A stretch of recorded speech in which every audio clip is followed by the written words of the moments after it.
ప్రభువైన యేసుక్రీస్తు నామములో మీకు అందరికి వందనాలు తెలియజేస్తున్నాను. ఈరోజు మనం నేర్చుకునే పాఠము మానవ కేంద్రీకృత ప్రసంగం గురించి మరియు దైవ కేంద్రీకృత ప్రసంగం గురించి. ఈ రెండిటి ప్రసంగాల మధ్యన మనము భేదాన్ని గమనిద్దాం. మొదటి కొరింథీ 2వ అధ్యాయము 2వ వచనాన్ని ఆధారం చేసుకొని ఈ ప్రసంగాలను మనం విందాం. ప్రియులారా, మనం మొదటి కొరింథీ 2వ అధ్యాయము 2వ వచనానికి వచ్చినప్పుడు అపోస్తులుడైన పౌలు ఒక ప్రగాఢమైన ఉద్దేశపూర్వక ప్రకటన చేయడం మనం వింటాం. ఎందుకంటే నేను మీ మధ్య యేసుక్రీస్తును ఆయన సిలువ వేయబడిన వానిని తప్ప మరి దేనిని ఎరగకూడదని నిశ్చయించుకున్నాను. ఇది మామూలుగా అన్న మాట కాదు, కానీ ఒక స్థిరమైన నమ్మకం. పౌలు గొప్ప పాండిత్యం గలవాడు, తాత్విక తర్కములోను మరియు అద్భుతమైన వాక్చాతుర్యములోను పూర్తిగా సమర్థుడు. అపోస్తల కార్యములు 22వ అధ్యాయము 3వ వచనంలో మనం గమనించవచ్చు. అయినప్పటికీ ఆయన మానవ జ్ఞానం మీద కానీ లేదా ఒప్పించే మాటల మీద కానీ ఆధారపడకూడదని ఉద్దేశపూర్వకంగా ఎంచుకున్నాడు. ఆ తర్వాతి వచనాలలోనే తన బోధ జ్ఞానముతోనూ ఒప్పించు మాటలతోనూ కాక ఆత్మ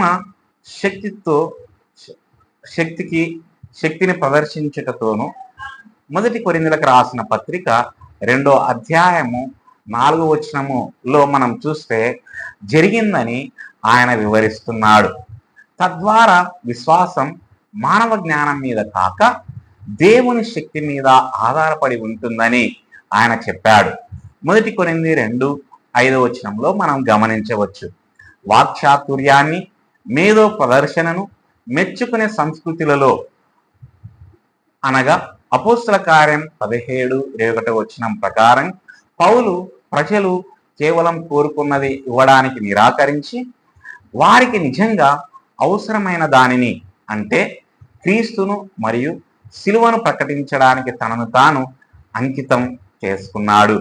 ఇది మనల్ని ఈ ప్రశ్న అడిగేలా చేస్తుంది. ఈరోజు మనం ఎలాంటి బోధ వింటున్నామో మరియు మనం ఎలాంటి బోధ కోసం వెతుకుతున్నామో. కాలక్రమేణా సూక్ష్మమైన కానీ ముఖ్యమైన మార్పు వచ్చింది. ఈ మార్పు అకస్మాత్తుగా కాకుండా క్రమంగా జరిగింది. లేఖనాల ప్రాధాన్యత తగ్గిపోగా కథలు చెప్పడం మరియు ప్రేరణాత్మక ప్రసంగాలు పెరిగాయి. దోషారోపణ బలహీనపడి ప్రోత్సాహానికి ప్రాధాన్యత ఇవ్వబడింది. కానీ తరచుగా ఆ విధానములో బైబిల్ లోతు లోపించింది.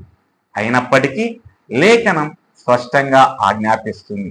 వాక్యమును ప్రకటించుము, అనుకూల సమయమందును ప్రతికూల సమయమందును సిద్ధముగా ఉండుము, సంపూర్ణమైన ఓర్పుతోను బోధను కనికరించుము, గద్దించుము, ప్రోత్సహించుము. 2 తిమోతి 4:2 ప్రకారంగా పౌలు కూడా హెచ్చరిస్తున్నాడు. ఈ ఒక కాలం వస్తుంది, అప్పుడు ప్రజలు హితబోధను సహించరు, కానీ దురోధ చెవులు కలిగి తమ సొంత కోరికలకు అనుగుణంగా బోధకులను తమ కోసం సమకూర్చుకుంటారు. 2 తిమోతి 4:3వ వచనం ప్రకారం. ఈరోజు మనం చూస్తున్నది కొత్తది కాదు, ఇది ఖచ్చితంగా లేఖనం ముందుగా చెప్పినదే. మానవ కేంద్రీకృత బోధన మనిషితో మొదలవుతుంది, మనిషిపై దృష్టి పెడుతుంది మరియు మనిషితోనే ముగుస్తుంది. ఇది మానవ విజయం, సంతోషం, పురోగతులు మరియు సామర్థ్యానికి ప్రాధాన్యత ఇస్తుంది. ఇది మీ జీవితాన్ని మీరు ఎలాగూ మెరుగుపరుచుకోగలరు అని అడుగుతుంది, లేదా మీ కలలను మీరు ఎలా సాకారం చేసుకోగలరు. లేఖనాలను ఉపయోగించినప్పుడు కూడా అది తరచుగా మానవ లక్ష్యాల వైపు మళ్లించబడుతుంది. అయితే జీవితం మనిషి మీద కాకుండా దేవుని మీద కేంద్రీకృతమై ఉందని బైబిల్ బోధిస్తుంది. ఆయన నుండి, ఆయన ద్వారా, ఆయన కొరకే సమస్తం ఉన్నవి. ఆయనకు నిరంతరము మహిమ కలుగును గాక. రోమా పత్రిక 11వ అధ్యాయము 36వ వచనంలో మనం గమనించవచ్చు. దేవుడు ఒక లక్ష్యాన్ని సాధించడానికి సాధనం కాదు, ఆయనే అంతిమ లక్ష్యం. మనం ఆయన మహిమ కొరకే ఉన్నాము, ఆయన మన అభివృద్ధి కొరకు కాదు. యెషయా 43 అధ్యాయం 7 మనం గమనించవచ్చు. దీనికి విరుద్ధంగా దైవ కేంద్రీకృత బోధ దేవుని స్వభావము మరియు లక్షణాలతో ప్రారంభమవుతుంది. అది ఆయన పరిశుద్ధతను, యెషయా గ్రంథము 6 అధ్యాయం 3 ప్రకారము ఆయన సార్వభౌమత్వాన్ని, కీర్తన 115 ప్రకారము, మరియు ఆయన నీతిని, కీర్తన 145 17 ప్రకారము ప్రకటిస్తుంది. ఆ తర్వాత అది మనిషి యొక్క నిజమైన స్థితిని బయట పెడుతుంది. అందరూ పాపము చేసి దేవుని మహిమను పొందలేకపోయారు, రోమా 3:23 ప్రకారం. మరియు నీతిమంతుడు లేడు, ఒక్కడునూ లేడు, రోమా 3:10 ప్రకారం. అక్కడి నుండి అది క్రీస్తును ఏకైక రక్షకునిగా హెచ్చిస్తుంది. ఎందుకంటే మనము రక్షింపబడవలసిన నామము ఆకాశం క్రింద మనుషులలో మరి ఏదీ లేదు. అపోస్తల కార్యం 4:12 మనం గమనిస్తాం. అది పాపులకు పక్షాతాపమునకును విశ్వాసమునకు పిలుస్తుంది. మార్కు 1 అధ్యాయం 15 ప్రకారం విమోచన నెరవేర్చబడిన శిలువ వైపు వారిని చూపిస్తుంది. తులసి 1 అధ్యాయం 20. ఈ విధమైన బోధ మానవ సామర్థ్యాన్ని హెచ్చించదు, కానీ దైవ కృపను గణపరుస్తుంది. ప్రతిదాన్ని సిలువేయబడిన క్రీస్తుపై కేంద్రీకరించాలన్న పౌలు నిర్ణయం సిలువ యొక్క ప్రాముఖ్యతను నొక్కి చెబుతుంది. సిలువ వద్దే దేవుని న్యాయం, ప్రేమ కలుస్తాయి. రోమాపత్రిక 5:8 ఇలా చెబుతుంది, మనం ఇంకా పాపులుగా ఉన్నప్పుడే క్రీస్తు మన కోసం చనిపోయాడు. దీని ద్వారా దేవుడు మన పట్ల తన ప్రేమను చూపిస్తున్నాడు. అదే సమయంలో క్రీస్తు మన పాపాలను భరించాడు. కాబట్టి సిలువ దేవుని న్యాయాన్ని సంతృప్తి పరుస్తుంది. 1 పేతురు 2 అధ్యాయం 24 ప్రకారం అయినప్పటికీ ఈ రోజుల్లో సిలువ అభ్యంతరకరమైనది కాబట్టి దాని ప్రాముఖ్యతను తరచుగా తగ్గించి చూపుతున్నారు. నశించుచున్న వారికి సిలువను గూర్చిన మాట వెర్రితనముగా కనబడును అని పౌలు స్వయంగా ఒప్పుకున్నాడు. 1 కొరింథీ 1 అధ్యాయం 18 ప్రకారం మనల్ని మనము రక్షించుకోలేమని అది ప్రకటిస్తుంది. కాబట్టి అది మానవ అహంకారాన్ని అణిచివేస్తుంది.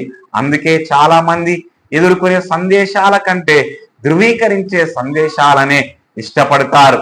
లేఖనం పాపము ధర్మశాస్త్రమును అతిక్రమించుటయే 1 యోహాను 3 అధ్యాయం 4 ప్రకారము, మరియు పాపమునకు జీతము మరణం రోమాపత్రిక 6 అధ్యాయం 23 మరి ఈ విధంగా అని ప్రకటించినప్పటికీ పాపాన్ని తిరుగుబాటుగా కాకుండా బలహీనతగా పునర్నిర్వచిస్తున్నారు. సంఘంలో వినోదం పెరగడం మరో తీవ్రమైన ఆందోళన. కొన్ని చోట్ల ప్రసంగాలు ప్రేక్షకులను ఆకట్టుకోవడానికి, వినోదపరచడానికి ఉద్దేశించిన ప్రదర్శన ఆధారితంగా మారాయి. అయితే సంఘం విరోధాన్ని పంచడానికి కాదు, సత్యాన్ని ప్రకటించడానికి పిలువబడింది. జనములు హితబోధను సహించని కాలం వచ్చుచున్నది. 2 తిమోతికి రాసిన పత్రిక 4 అధ్యాయం 3 అని పౌలు తిమోతికి గుర్తు చేస్తున్నాడు. మరియు తరచుగా ఈ కారణంగానే సారాంశం స్థానములో వినోదం చోటు చేసుకుంటుంది. అయినప్పటికీ దేవుని వాక్యం సజీవమైనదిగా, చురుకైనదిగా, రెండంచులు గల ఖడ్గము కంటే పదునైనదిగా వర్ణించబడింది. హెబ్రీ 4:12 ప్రకారం అది కేవలం వినోదాన్ని పంచడానికి కాదు, హృదయాన్ని చీల్చి దోషిగా నిరూపించి రూపాంతరం చెందించడానికి ఉద్దేశించబడింది. మానవ కేంద్రీకృత ప్రసంగానికి మూలం తరచుగా మానవుని పట్ల ఉన్న భయమే. సామెతలు 29 అధ్యాయం 25 ఇలా చెబుతుంది, మనుషులకు భయపడుట ఉరివేయును, అయితే యెహోవాను నమ్ముకుని వాడు సురక్షితంగా ఉండును. ప్రసంగికులు ప్రజలను కోల్పోతామోనని లేదా వారిని నొప్పించుతున్నామోనని భయపడినప్పుడు వారు సత్యాన్ని మృదుగా చెప్పవచ్చు. కానీ పౌలు గలతీలకు రాసిన పత్రిక 1వ అధ్యాయం 10వ వచనములో ఇలా ప్రకటిస్తున్నాడు, నేను ఇక్కడనున్న మనుషులను సంతోష పెట్టాలని ప్రయత్నిస్తూ నేను క్రీస్తు సేవకుడిగా ఉండలేను. ప్రజల ఆమోదం కంటే దేవుని పట్ల విశ్వాస పాత్రతకే ఎల్లప్పుడూ ప్రాధాన్యత ఇవ్వాలి. ఒక బోధకుడు దేవుని సత్యానికి గృహ నిర్వాహకుడు. 1 కొరింథీయులకు రాసిన పత్రిక 4వ అధ్యాయం 1-2 వచనాలను మనము గమనిస్తే, అంతేకాని ఆమోదం కోరే ప్రదర్శకుడుగా కాదు. నిజమైన దైవ కేంద్రీకృత బోధ దైవిక శక్తిని కలిగి ఉంటుంది. తన బోధ ఆత్మశక్తి యొక్క ప్రదర్శన అని పౌలు నొక్కి చెప్పాడు. 1 కొరింథీ 2వ అధ్యాయం 4వ వచనం ప్రకారం యేసు చెప్పినట్లుగా ఆత్మ పాపమును గూర్చియు నీతిని గూర్చియు తీర్పును గూర్చియు లోకమును ఒప్పింపచేస్తుంది. యోహాను 16వ అధ్యాయము 8వ వచనంలో మనం గమనించవచ్చు. హృదయాలను ఒప్పించగల దాని సామర్థ్యములో ఈ శక్తిని కనిపిస్తుంది. అది గర్వాన్ని అణిచివేస్తుంది, పశ్చాత్తాపాన్ని కలిగిస్తుంది మరియు జీవితాలను మారుస్తుంది. అది ఎల్లప్పుడూ ఉత్సాహాన్ని కలిగించకపోవచ్చు, కానీ అది అంతకంటే గొప్పదైన దానిని కలగజేస్తుంది. అదే నిజమైన రక్షణ మరియు ఆత్మీయ ఎదుగుదల. యెషయా 55వ అధ్యాయం 11వ వచనం ప్రకటించినట్లుగా దేవుని వాక్యం వ్యర్థంగా తిరిగి రాదు, కానీ తన సంకల్పాన్ని నెరవేరుస్తుంది. ఈ విషయం వినేవారికి కూడా సంబంధించినది. మనం కోరుకునే బోధ మన హృదయాలను బయట పెడుతుంది. మనం సౌకర్యాన్ని కోరుకుంటున్నామా లేక సత్యాన్ని కోరుకుంటున్నామా? ప్రజలు తరచుగా తమ కోరికలకు తగిన బోధకులను సమకూర్చుకుంటారని పౌలు హెచ్చరిస్తున్నాడు. 2 తిమోతి 4:3 అయితే పరిశుద్ధమైన ఆత్మీయ సత్యాన్ని ఆకాంక్షించాలని లేఖనం విశ్వాసులను పిలుస్తోంది. కొత్తగా జన్మించిన శిశువులు పరిశుద్ధమైన ఆత్మీయ పాలను ఆశించినట్లుగా 1 పేతురు 2వ అధ్యాయం 2వ వచనం ప్రకారం ఎదుగుదల సౌకర్యం ద్వారా కాదు, మనల్ని సరిదిద్ది తీర్చిదిద్దే సత్యం ద్వారా వస్తుంది. 2 తిమోతి 3వ అధ్యాయం 16-17 వచనాల ప్రకారంగా. అందువల్ల దైవ కేంద్రీకృత ప్రసంగానికి తిరిగి రావాలి. అంటే లేఖనములో పాతుకుపోయి క్రీస్తుపై కేంద్రీకృతమై శిలువపై దృష్టి సరించే ప్రసంగానికి.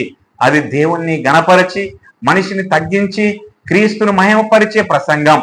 పౌలు యొక్క నమూనా మనకు ప్రమాణంగా నిలుస్తుంది. మేము సిలువ వేయబడిన క్రీస్తును ప్రకటిస్తున్నాము. 1 కొరింథీ 1వ అధ్యాయం 22వ వచనం ప్రకారం దీనికంటే తక్కువ ఏదైనా జన సమూహాలను ఆకర్షించవచ్చు, కానీ అది ఆత్మలను రక్షించలేదు. ముగింపుగా 1 కొరింథీ 2:2లో పౌలు చేసిన ప్రసంగం గురించిన మన అవగాహనను తీర్చిదిద్దాలి. ఒక సందేశం ఆకర్షణీయంగా లేదా ఆనందదాయకంగా ఉందా అనేది ప్రశ్న కాదు, కానీ అది లేఖనానికి నమ్మకంగా ఉండి క్రీస్తుపై కేంద్రీకృతమై ఉందా అనేదే ప్రశ్న. సిలువ వేయబడిన క్రీస్తు సందేశానికి మాత్రమే రక్షించే శక్తి ఉంది. రోమా పత్రిక 1వ అధ్యాయం 16వ వచనం ప్రకారం. కాబట్టి ఆయనను నమ్మకంగా ప్రకటించే బోధను మనం వెతికి విలువనిచ్చి సమర్థించుదాం. ఎందుకంటే ఆయనలోనే జీవం, సత్యం మరియు రక్షణ ఉన్నాయి. దేవుడు ఈ మాటలను దీవించి ఆశీర్వదించును గాక. ఆమేన్. అందరికీ వందనాలు.